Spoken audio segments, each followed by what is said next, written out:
بسم اللہ الرحمن الرحیم۔ آج میں پھر خلاصۃ القرآن کو لے کر حاضر ہوا ہوں آپ لوگوں کے سامنے، جو کہ میرا 23واں پارہ چل رہا تھا، اور میں نے جو شروعات کری تھی وہ پاؤ پارے کی کری تھی۔ یعنی پہلے تو میں نے نصف پارے کی شروعات کری، لیکن اب میں پاؤ پارہ آپ لوگوں کے سامنے رکھ رہا ہوں، جو کہ ایک پارہ میرے 4 حصوں میں بڑھ گیا ہے، کیونکہ آپ لوگوں کے پاس ٹائم نہ ہونے کی وجہ سے۔ تو میری سورہ صافات کی آیت نمبر 51 سے 57 تک جو سبق ہے وہ یہ کہ برے لوگوں کی صحبت سے بچنا چاہیے۔ دیکھیں، اللہ تعالیٰ نے ایک واقعہ بیان فرمایا ہے کہ دنیا میں ایک مومن ایک کافر کا ساتھی تھا۔ کافر مرنے لگا، گل سڑنے کے بعد زندہ ہونے اور جہنم کی سزا کا انکار کرتا تھا۔ یعنی ایک واقعہ بیان کرا کہ دنیا میں ایک مومن ایک کافر کا ساتھی تھا، یعنی دوست تھے۔ کافر جب مرنے کا، گلنے کا، اس کے بعد زندہ ہونے کا، جہنم کی سزا کا انکار کیا کرتا تھا۔ کافر کہتے ہیں منکر کو۔ تو جب مومن بندے نے جنت میں پہنچ کر اپنے کافر دوست کا حال معلوم کرنے کے لیے جہنم میں جھانکا تو اسے سخت عذاب میں گرفتار پایا، یعنی وہ عذاب میں خوب جل رہا تھا۔ عذاب اسے چاروں طرف سے لپیٹے ہوئے تھی، اور وہ اس کے برے انجام کو دیکھ کر کہنے لگا کہ دنیا میں تیرے دھوکے میں نہ آیا، اور اللہ کے فضل سے میں کفر و شرک کے اور برے عقیدے سے، خرافات سے بچا رہا، ورنہ آج بھی مجھے تیرے ساتھ جہنم میں جلنا پڑتا۔ تو اس سے سبق ملا کہ انسان کی زندگی پر صحبت کا اثر پڑتا ہے، اس لیے تمام مسلمانوں کو برے لوگوں کی صحبت سے بچنا چاہیے۔ یہ ایک پہلا سبق یہ اللہ تعالیٰ نے قرآن کریم کی سورہ صافات 51-57 میں یہ واقعہ نقل کرا ہے۔ یہ واقعہ بتلایا ہے کہ 2 دوست تھے، ایک مسلمان ایک کافر۔ وہ دونوں دوست تھے تو کافر انکار ہی کرتا تھا، لیکن جب مومن بندے کو جنت مل گئی تو اس نے اپنے کافر دوست کا سوچا آؤ اس کا حال پوچھتے ہیں۔ حال پوچھنے کے لیے جہنم میں جھانکا تو وہ بڑا جل رہا تھا، عذاب کی لپٹیں اس کو پکڑ کر مار رہی تھی، عذاب ہر طرف سے اس کو اوپر طاری اور جاری اور ساری تھا۔ تو جب یہ دیکھا اور اپنے دوست کا حال معلوم کرا اور اسے عذاب میں پایا تو دنیا میں وہ کہنے لگا کہ میں بچ گیا، تیرے دھوکے میں نہیں آیا، اور اللہ کے فضل سے میں تیرے دھوکے میں نہیں آیا، ورنہ آج بھی مجھے تیرے ساتھ جہنم میں جلنا پڑتا۔ تو یہ واقعہ قرآن کریم میں ہے۔ تو اس سے یہ پتہ لگا کہ انسان کی زندگی پر صحبت کا اثر پڑتا ہے، اس لیے تمام مسلمانوں کو برے لوگوں کی صحبت سے بچنا چاہیے۔ اور حدیث میں بھی آتا ہے کہ آدمی اپنے دوست کے ایمان پر ہوتا ہے۔ کیا مطلب ہے؟ کہ جیسا اس کا دوست ہوگا ویسے ہی اس کے اوپر اثر پڑتا ہے، یعنی اگر اس کی صحبت بری ہے تو پھر وہ بھی برا ہی بنے گا۔ اسی لیے کہتے ہیں کہ اس کی مثال ایسے ہی بیان کری جاتی ہے کہ جب ایک کوئلے کی کھان میں جب بندہ جاتا ہے تو وہ بھلے ہی وہاں پر پہنچ کر کے دیکھتا ہے کہ کوئلے کی کھان ہے، لیکن جب وہ کوئلے کی کھان میں دیکھ کر کے دیکھتا ہے تو وہ پھر بھلے ہی وہ کام نہ کرے لیکن وہ کوئلے کی کھان وہ اس کو کالا کر دیتی ہے۔ یہ برے لوگوں کی مثال سمجھائی ہے، اور جو اچھے لوگوں کی اس کی مثال ایسے دی ہے کہ جب وہ کوئی عطر کی دکان پر جاتا ہے اور عطر والی دکان پر جانے کے بعد وہ عطر نہ بھی خریدے لیکن پھر بھی اس کے جسم سے وہ خوشبو پھوٹنے لگتی ہے۔ تو یہ نیک اور اس کی بد کی مثال دی ہے، اور نبی یہی ارشاد فرمایا کہ آدمی اپنے دوست کے ایمان پر ہوتا ہے۔ تو ہمیں اپنی اچھے لوگوں کے ساتھ صحبت کریٹ کرنی چاہیے، بزرگوں کے ساتھ، اولیاؤں کے ساتھ اور علماؤں کے ساتھ ہمیں اپنی صحبت اختیار کرنی چاہیے، کیونکہ یہ نیک بندے ہیں اور یہ پاکیزہ بندے ہیں، تو ان کی ہمیں صحبت اختیار کرنی چاہیے اور نیک لوگوں کی صحبت اختیار کرنی چاہیے، ورنہ پھر ہمارا انجام بھی وہی ہوگا جو برے لوگوں کا ہوتا ہے۔ تو کیونکہ یہ کہا جاتا ہے المرء ما احبا، جو جس سے دوستی کرتا ہے، یعنی جو جس سے محبت رکھتا ہے، کل وہ اس کا حشر بھی انہی کے ساتھ ہوگا۔ یعنی اگر جو علماء کے ساتھ دوستی رکھتا ہے، رغبت رکھتا ہے، شغف رکھتا ہے، محبت رکھتا ہے، تو وہ پھر اس کا بھی حشر اسی کے ساتھ ہوگا، اور جو برے لوگوں کے ساتھ رکھتا ہے، محبت کرتا ہے، ان کے ساتھ اٹھتا بیٹھتا ہے، تو اس کا حشر بھی انہی کے ساتھ ہوگا۔ تو یہ ہمیں لوگوں کو ایک سبق ملا۔ تو اسی طرح سورہ صافات کی آیت نمبر 100 سے پتہ لگا کہ اللہ تعالیٰ بڑھاپے میں بھی اولاد عطا کرنے پر قادر ہے۔ دیکھیں جب حضرت ابراہیم علیہ السلام نے نیک اولاد کی دعا کی تو اللہ تعالیٰ نے بڑھاپے کے عالم میں انہیں حضرت اسماعیل علیہ السلام کی شکل میں ایک حسین و جمیل اور ہونہار فرزند عطا فرمایا۔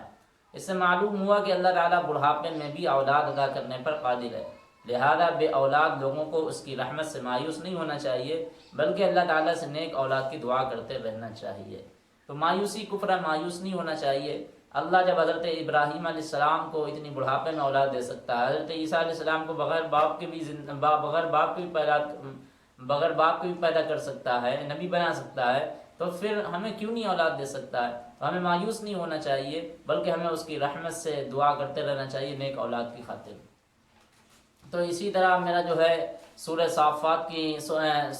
کی آیت نمبر 24 سے یہ پیغام ملا کہ آپسی کاروبار میں دھوکہ بازی سے اللہ کی مدد اٹھ جاتی ہے۔ دیکھیں جب دو آدمی آپس میں مل کر امانت داری کے ساتھ تجارت اور کاروبار کرتے ہیں تو اللہ تعالیٰ بھی ان کے کاروبار میں شریک ہو جاتا ہے۔ پھر جب ان دونوں میں سے کوئی خیانت یا دھوکہ بازی یا تلبیس کا معاملہ کرتا ہے تو اللہ تعالیٰ ان سے جدا ہو جاتا ہے، جس کی وجہ سے ان کے کاروبار سے خیرت برکت ختم ہو جاتی ہے۔ اس لیے ایمان کا تقاضا یہی ہے اور مسلمان ہونے کا بھی کہ ہم اپنے شریک کے ساتھ امانت داری اور آپسی رضامندی اور مشورے کے ساتھ تجارت اور کاروبار کریں، ایک دوسرے کو دھوکہ دینے سے ہم لوگ پرہیز کریں۔ یہ آج ہمارے پاس کاروبار نہ ہونے کی وجہ سے جو آج ہم حالت حاضرہ کو دیکھیں کہ آج ہم مسلمانوں کے پاس نہ ہی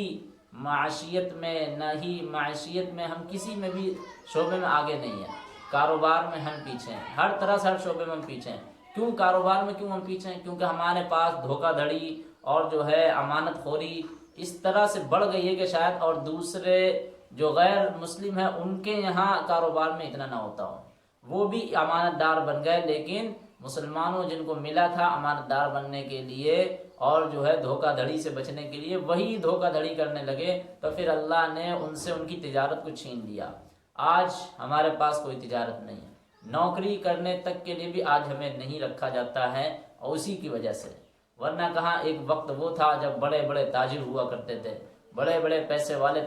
تجار ہوا کرتے تھے مسلمانوں میں، لیکن آج ایسی تجارت کیا ہوئی کہ آج ہم سے چھین لی گئی ہے، آج ہم سے وہ تجارت کی برکت بھی چھین لی گئی ہے، اور جو چھوٹا موٹا تجارت کا کاروبار کر رہے ہیں ان کے بھی تجارت میں کوئی برکت نہیں ہے، ہر وقت کا رونا ہے، اس طرح سے مال گھٹ جانا، اس طرح سے بے برکتی ہو جانا، پریشانیاں آ جانا، مال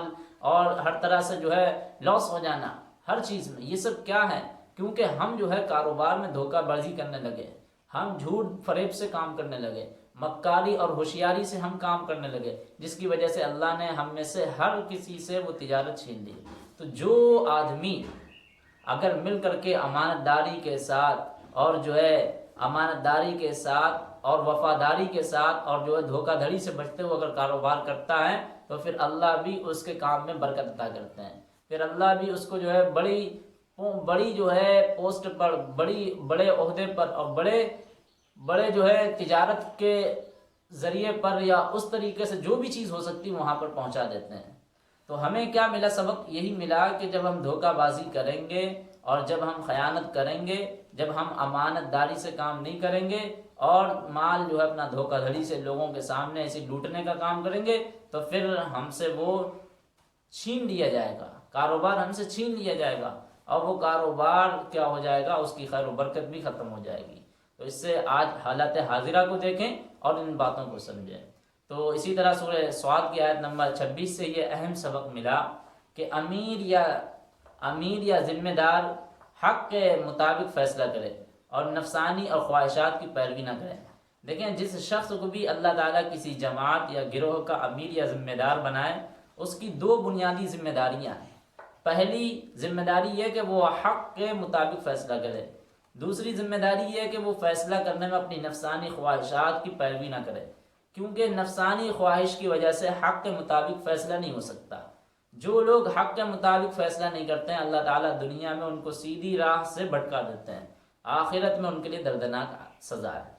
تو یہ کیا سبق ملا؟ یہ سبق ملا